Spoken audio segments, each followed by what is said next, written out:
और देखिए राजस्थान से बड़ी खबर आ रही, क्योंकि राजस्थान कांग्रेस की जो कला एक बार फिर से परवान चढ़ती हुई नजर आ रही है। राजस्थान के सीएम अशोक गहलोत सरकार पर एक बार फिर से सचिन पायलट बरसे हैं। 4 साल के बाद भी भ्रष्टाचार पर कार्रवाई नहीं हुई। यह सचिन पायलट की तरफ से कहा गया।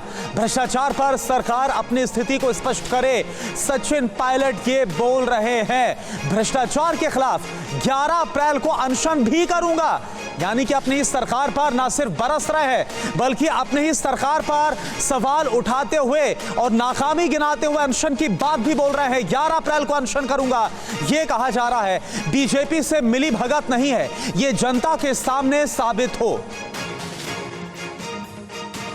11 अप्रैल को राजस्थान में शहीद स्मारक के ऊपर एक दिन का अनशन करूंगा, इस बात को दोबारा रखने के लिए कि करप्शन को लेकर हमारी सरकार जो कहती है हम करके दिखाएंगे।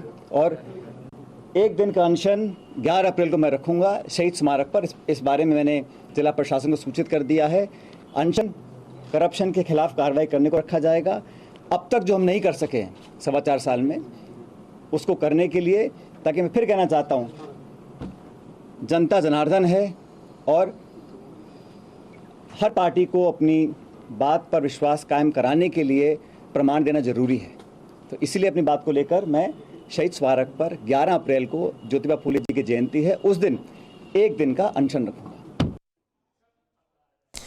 और चलिए इस पर और ज्यादा बात करने के लिए हमारे साथ हमारे 2 संवाददाता ध्वज आर्य जयपुर से लाइव जुड़े हुए हैं और कुमार विक्रांत हमारे साथ दिल्ली से। ध्वज, सबसे पहले मैं आपके पास आ रहा हूं। देखिए इसमें कोई हैरानी नहीं है, जिस तरह से सचिन पायलट ने एक बार फिर से अशोक गहलोत सरकार पर हमला बोला है, लेकिन आलाकमान की तमाम कोशिशों के बावजूद अपनी ही सरकार के खिलाफ ये बिगुल।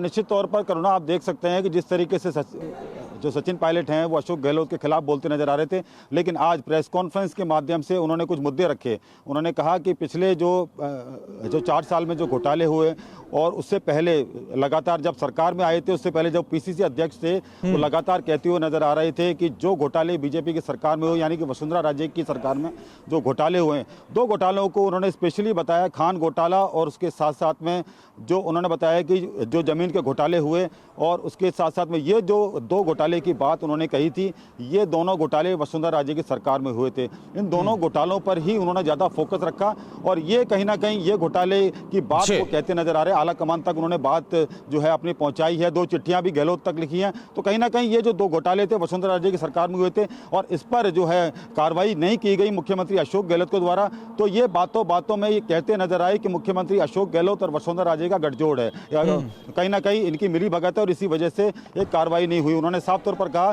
कि अब चुनाव में 6 से बिल्कुल, और सवाल यह भी है ध्वज कि इस तरह से खुलकर मीडिया के सामने आना और अपनी ही पार्टी और अपनी ही सरकार के खिलाफ इस तरह से सवाल उठाना, अशोक गहलोत पर फिर से निशाना साधना, अब इसको आलाकमान किस तरह से ले रहा है? हमारे साथ इस पर बात करने के लिए कुमार विक्रांत दिल्ली से जुड़े हुए हैं। कुमार विक्रांत, क्योंकि आने वाले वक्त में राजस्थान अब चुनावों का सामना भी करेगा और इससे पहले एक बार फिर से यह बड़ी सिर फुटबॉल साबित हो सकता है क्या कांग्रेस आलाकमान के लिए? जी निश्चित तौर पर मेरे जो और पीछे जो रास्ता जा रहा है वो सीधे कांग्रेस मुख्यालय से 10 जनपद में निकलता है। भले ही खड़गे अध्यक्ष हो इस वक्त पार्टी के, लेकिन फैसला कहीं ना कहीं गांधी परिवार को और खड़गे को मिल करके लेना है। और जहां तक सचिन पायलट की बात है, बड़े तरीके से उन्होंने इस बात को उठाया है, जब वो ये कहते हैं कि वसुंधरा सरकार के वक्त जिन घोटालों को लेकर हम ये कहते आए कि इसमें घोटाला हुआ है, हमारी सरकार आएगी तो हम इसमें जाँच कराएंगे, और उस वक्त वो पीसीसी प्रेसिडेंट थे।